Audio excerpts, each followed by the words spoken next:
പക്ഷെ ഞാനൊന്ന് പറയാം, ഹൃദയം നുറങ്ങിയവർക്ക് യഹോവ സമീപസ്ഥൻ, മനസ്സ് തകർന്നവരെ അവിടുന്ന് രക്ഷിക്കുന്നു.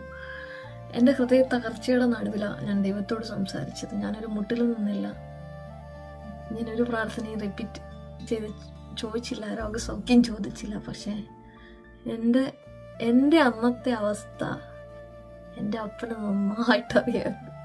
അതുകൊണ്ട് ഞാൻ ഒന്ന് വിശ്വസിക്കുന്നു, കുരിരിൽ താഴെ കൂടി നടന്നാലും ഞാനൊരനർത്ഥവും ഭയപ്പെടില്ല. നമ്മുടെ കുരിരിലിൻ്റെ താഴ്വരകളുടെ നടുവിൽ നമ്മെ സഹായിക്കുന്ന ഒരു നല്ല ഇടയനുണ്ട്. എനിക്ക് എന്താണോ വേണ്ടത്, എന്താ ശരിക്കും പ്രാർത്ഥന?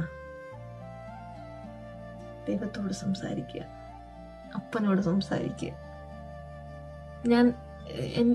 നമ്മുടെ കുഞ്ഞുങ്ങൾ നമ്മുടെ അടുത്ത് വന്ന് കരഞ്ഞാൽ, അവരുടെ കണ്ണ് നിറഞ്ഞാൽ, നമ്മളെ കൊണ്ടാവുന്ന രീതിയിൽ നമ്മൾ സൊല്യൂഷൻസ് അന്വേഷിക്കത്തില്ലേ? അതേപോലെ തന്നെയാ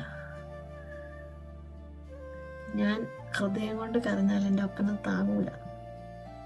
എൻ്റെ ഹൃദയം തകർന്നിട്ടുണ്ടെങ്കിൽ എൻ്റെ അപ്പനത് സഹിക്കൂല.